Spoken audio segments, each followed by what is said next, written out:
Welcome to LMU Community TV News. I'm Elizabeth Manning and thanks for joining us. Let's take a look at the stories we have for you today. The state of Tennessee will have some changes coming this weekend when the calendar changes over to July on Saturday. The state tax on gasoline, which is 21.4 cents per gallon, will increase by 4 cents, and the diesel fuel tax, currently at 18.4 cents per gallon, will also increase by 4 cents under a bill pushed by Governor Bill Haslam. The tax increases will provide an estimated extra $250 million per year for the state's road construction. $70 million go to the county governments and $35 million to city governments. Also going into effect on Saturday will be an increase in vehicle registration fee of $5 per year and a reduction on the sales tax on grocery food from 5 to 4%. Independence Day is next week and most people will celebrate with cookouts and fireworks. Before you celebrate our nation's independence with fireworks, here are some safety tips. Kids should never play with fireworks. Never try to make your own fireworks. Always use fireworks outside and have a water hose or bucket of water nearby in case of accidents. Don't hold fireworks in your hand or have any body part over them while lighting. Point fireworks away from homes and wooded areas.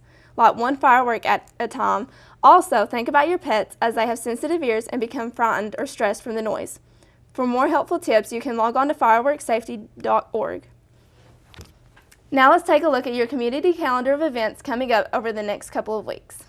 The Appalachian Shakespeare Project presents Moonshine Macbeth at Brickell Park in Cumberland Gap, and it will run from June 29th through July 1st at 6:30 p.m. Admission is free, just bring a lawn chair and blankets and snacks. New Beginning Baptist Church on Highway 63 in Harrogate will hold their God and Country celebration on July 1st at 6 p.m. It will be located in the outdoor amphitheater and will include free food, live music, and fireworks. Bring your lawn chair and blankets. The Middlesboro AMC Classic Theater will host a 9-week summer movie camp. Their next showing will be Pup Star on July 3rd and 5th starting at 10 a.m. There will be a $4 kids pack that includes popcorn, fountain drink, and fruit snacks. We will keep you updated with the upcoming movies. There will be an Old Bell County High School picnic at Veterans Memorial Park on July 8th at 10 a.m. The Veterans Memorial Park is located on Highway 119 in Pineville. They are asking for you to bring a covered dish if you wish to attend. Union Chapel Baptist Church will hold their VBS July 10th through the 14th beginning at 7 p.m. They will have classes for all ages and are located at 922 Dogwood Road in Tazewell. Swimming lessons are being held at the new Tazewell City Pool. Lessons for different age groups are being held at different times throughout the summer. Ages 3 through 5 will be July 10th through the 13th at 10 a.m. Ages 6 through 8 will be July 17th through the 20th at 10 a.m. Ages 9 and up will be held on July 24th through the 27th at 10 a.m. For more scheduling or information, you can contact Mindy Williams at 423-441-2354. The Bell County UK Cooperative Extension Service will host a Superstar Chef Cooking Camp on July 11th through the 13th at 10 a.m. for ages 8 through 19. The camp will be held at Pineville Bell County Library. For more information or to sign up, you can call 606-337-2376. The Bell, Laurel, and Whitley County Cooperative Extension Service offices are hosting a free All About Fishing course on July 13th at 6 p.m. at the Bell County Bus Garage. The class will teach the basics such as catching, cleaning, and cooking. The class is taught by Kentucky Department of Fish and Wildlife. Anyone under the age of 16 must have a parent or guardian present. For more information or to register, call the Bell County Cooperative Extension Service at 606-337-2376. And finally, LMU will be hosting training from Vanderbilt University for families of students with disabilities to learn and engage in non-adversarial advocacy skills to support their loved ones. In-person training will be at Vanderbilt University, and there will be a webcast for other sites, including LMU's Harrogate campus. It will be held for 12 weeks on Mondays from 6 to 9. There will be a $50 registration fee. The deadline to register is July 15th. For more information or to register, visit the website on the screen. You can also contact Joseph Cosgriff at joseph.cosgriff@lmunet.edu or call 423-869-6429. That's a look at the LMU Community TV calendar, but stay with us as coming up after the break, Brandon Burke will let you know more about LMU summer camps and more in sports here on LMU Community TV News. So we were walking to school. I started thinking about lunch. Mom packed me turkey and cheese. She's I really want smart. cheese pizza. Sometimes her mind wanders. We should have a sleepover. I remember saying, Laura? I think I heard Mom say something. The sign says don't walk. Sometimes it's so overwhelming. I really hope she doesn't I have really another hope I bad don't day have at another school bad day at today. school today. When you can see learning and attention issues from their side, you can be on their side. Go to understood.org, a free online resource with support and tools to help your child thrive. Here we go. We're gonna go out there in the rain. You're gonna get wet. All right, here we go. Go, bro. Oh, look at the rain. Okay, quick.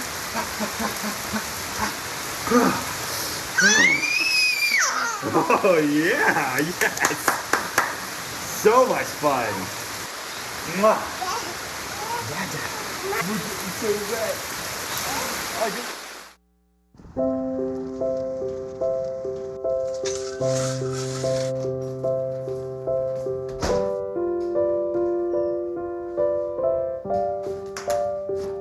I like to eat apples and bananas. I want to eat apples and bananas. I need to eat apples and bananas. Why can't I eat apples and bananas?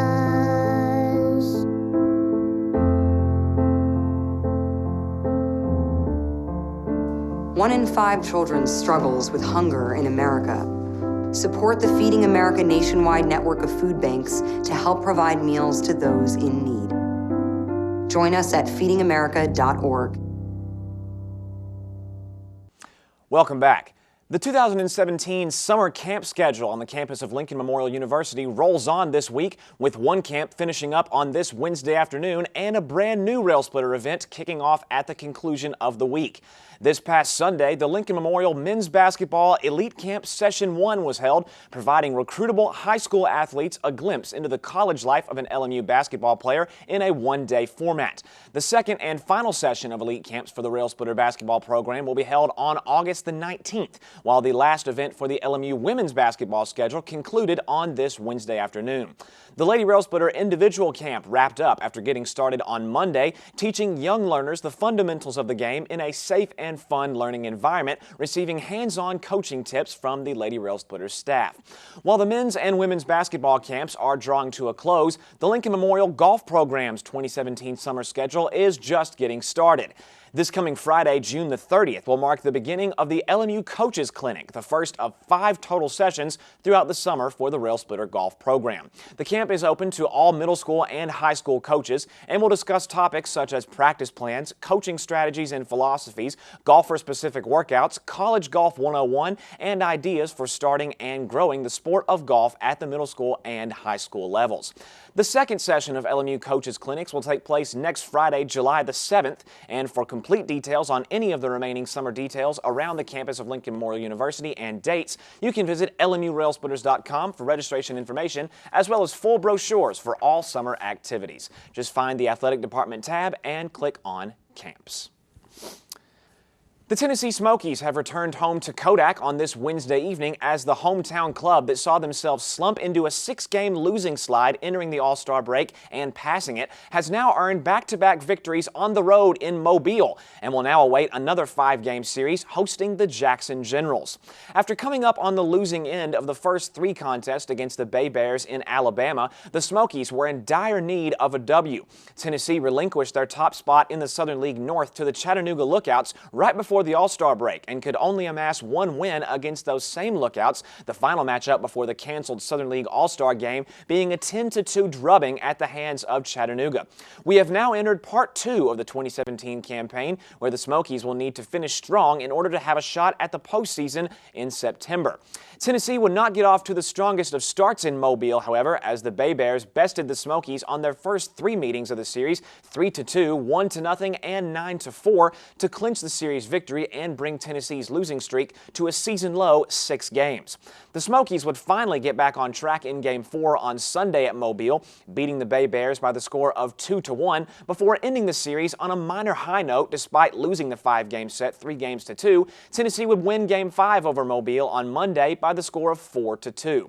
After falling in a 2-0 hole after 3 innings of play, the Smokies rallied home 4 unanswered scores on the road to emerge victorious. 1 run brought home in the 4th and a game-clinching 3 scores in the top of the 7th period to return to their home field feeling a little bit better, the holders of a 2-game winning streak. Early on in the second half of the 2017 schedule, Tennessee holds a 2-3 overall record as their upcoming opponent, the Generals of Jackson, enter the 5-game set with the Smokies holding a 3-2 overall mark. Games 1 through 4 in the series from Wednesday through Saturday will all have first pitch at 7 p.m., while the final matchup in the series, Game 5 on Sunday, will get underway at 5:30 from Kodak. For more details on Tennessee's anticipated matchup with their divisional foe, you can head over to www.smokiesbaseball.com. The 2017 College World Series from the TD Ameritrade Park in Omaha, Nebraska resumed on Monday for the first matchup in a best 2-out-of-3 series for the national championship. The field of 8 teams was trimmed down to the final 2, and it was an all-Southeastern Conference final with the LSU Tigers taking on the Florida Gators with the right to hoist the national championship trophy high in the air. Louisiana State entered the series with Florida, having shocked the baseball world, upsetting the #1 overall seed Oregon State Beavers in back-to-back days coming out of the losers bracket, just 4 days removed from a 13-1 beatdown at the hands of their Pac-12 foe.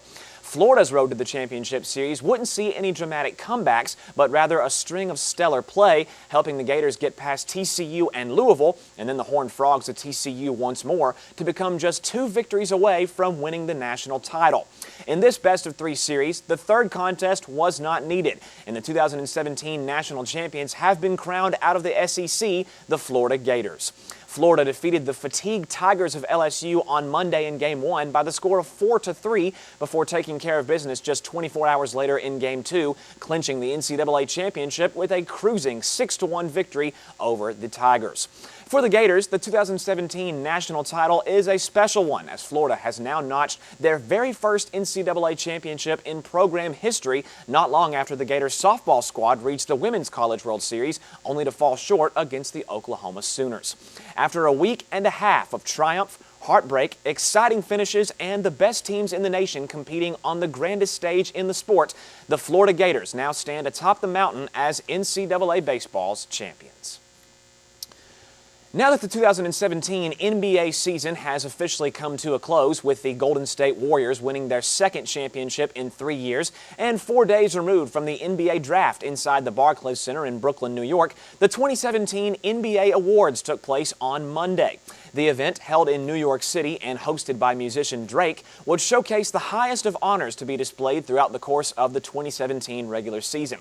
The coveted NBA Most Valuable Player Award, the trophy presented to the MVP of the 2017 season, went to Russell Westbrook of the Oklahoma City Thunder, the first time the point guard received the award. Westbrook put together a historic 2017 campaign that included an NBA record 43 triple-doubles, while the MVP averaged a triple-double throughout the course of the season. Houston's James Harden and San Antonio's Kawhi Leonard placed second and third in the MVP voting, respectively, while the Rookie of the Year award went to Milwaukee's Malcolm Brogdon. The Sixth Man of the Year was awarded to Eric Gordon of the Houston Rockets, while the Milwaukee Bucks notched their second player to receive an NBA award in 2017, the Most Improved Player of the Year, Giannis Antetokounmpo.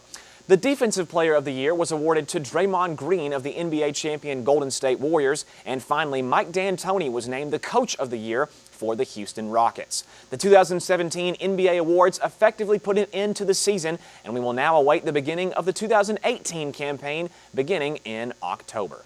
And that is all for sports so far this week, but stay tuned as more LMU Community TV news is coming up right after this. What do we know about learning? It takes place beyond the pages of a book. We learn by exploring, by trying new things, by connecting, by sharing. We learn by taking chances and dreaming big. At Lincoln Memorial University, learning is beyond the books. It's everywhere. Guess what? I have some news for you. There's free food right there, junk food. You see that truck? Oh, jeez. It's a 2 Michelin star chef. All for free, ladies and gentlemen. All for free. Here we have a panzanella with summer vegetables and pesto. Enjoy. How we doing? Fantastic. So what do you got going on underneath that plate there? This food is really about to be thrown away. Yeah. Bro? Is there something wrong with this food? Where did you get it from? From farmers markets. They put aside the ugly vegetables and the ugly fruits. Carrot Top, soft avocados. It was all food that was going to be discarded. Even the drink you had is made from like a little bruised peach. Did it taste a little bruised? Great. It was good. The average person throws away 24 pounds of food a month. That's a lot. Isn't that a lot? Go visit savethefood.com for more information. Thank you. Junk food time!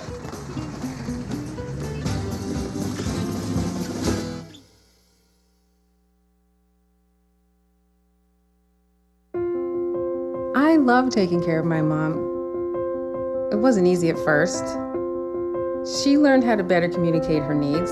And you learned how to not ignore yours. I discovered how to make healthier meals. And I discovered how much I enjoyed them. Becoming a caregiver is a learning experience for everyone. Find articles, tips, and tools from experts and others who have been in your place. The Caregiving Resource Center at aarp.org/caregiving.